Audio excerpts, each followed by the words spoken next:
Welcome to my channel. So நம்ம இந்த வீடியோவில் என்ன பார்க்க போகிறோம்னு பார்த்தீங்கன்னா சூப்பரான ஒரு பால்கோவா தான் நான் செய்ய போகிறேன். ரொம்ப நாள் ஆச்சு ஆக்சுவலி குக்கிங் வீடியோ போட்டு. ஸோ அதனால் ஒரு ஸ்வீட் பண்ணலாம் அப்படின்னு தோணுச்சு. ஈஸியாக சிம்பிளாக வெறும் மூணு இன்க்ரீடியன்ட் வச்சு நான் பால்கோவா பண்ண போகிறேன். ஸோ எப்படி பண்ணுறதுன்னு நம்ம பார்க்கலாம் வாங்க. நான் இப்போது இதில் பார்த்தீங்கன்னா 1 லிட்டர் மில்க் எடுத்திருக்கேன். ஸோ இது பார்த்தீங்கன்னா high fat milk.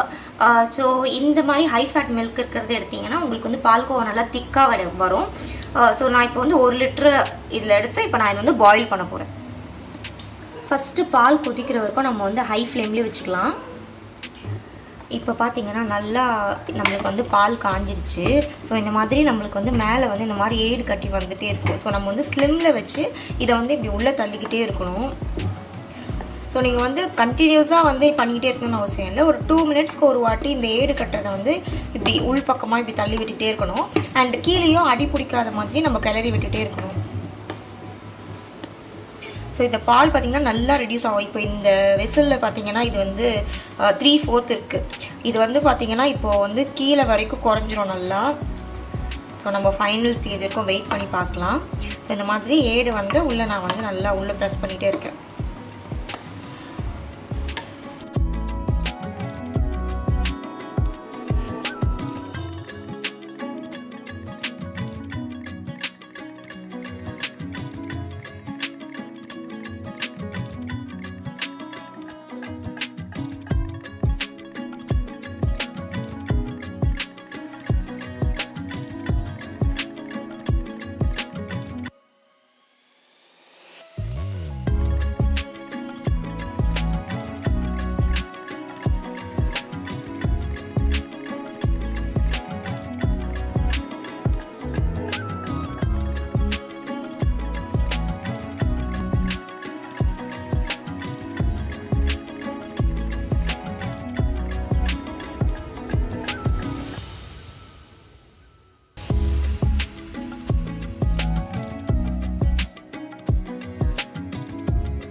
So guys, நம்ம பால்கோவா பார்த்திங்கன்னா சூப்பராக ரெடி ஆகியாச்சு.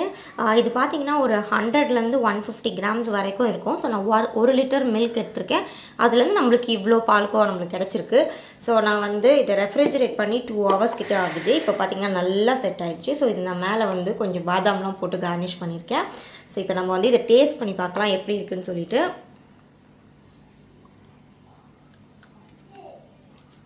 சூப்பராக இருக்குது. கண்டிப்பாக இதை வந்து நீங்கள் ட்ரை பண்ணி பாருங்கள். ஜஸ்ட் 3 இன்க்ரீடியன்ட்ஸ் வச்சு நம்மளுக்கு சூப்பரான ஹோம்மேட் பால்கோவா, ரொம்ப ஹெல்தி. நீங்கள் கிட்ஸ் கூட டைரெக்டாகவே கொடுக்கலாம். இப்போ நம்ம ஹோட்டலில் வாங்குறதுலாம் இல்லை கீ கண்டென்ட் இல்லை சுகர் கண்டென்ட் ஏதாச்சும் அதிகமாக இருக்கலாம். நான் இதில் வந்து just 4 spoon of sugar add பண்ணியிருக்கேன். அண்ட் ஒரு 2 table spoon of ghee add பண்ணியிருக்கேன். ஸோ அது வந்து ரொம்ப ஹெல்தி. ஹோம்மேடு ஸ்வீட் ஆக்சுவலி நம்ம வெளியில் போயிட்டு எங்கேயோ வாங்கி பசங்களுக்கு கொடுக்காம வீட்லேயே செஞ்சு நீங்கள் இந்த மாதிரி ஸ்டோர் பண்ணி ஃப்ரிட்ஜில் வச்சிட்டிங்கன்னா போதும். நீங்கள் தேவைப்படும் போது எடுத்து உங்கள் கிட்ஸுக்கெலாம் கொடுத்துக்கலாம். ஸோ ஓகே காய்ஸ், இதே மாதிரி இன்னும் சூப்பரான வேறு ஒரு ரெசிபியோடு நான் உங்களை மீட் பண்ணுறேன். Until then, stay tuned to my channel. Bye bye.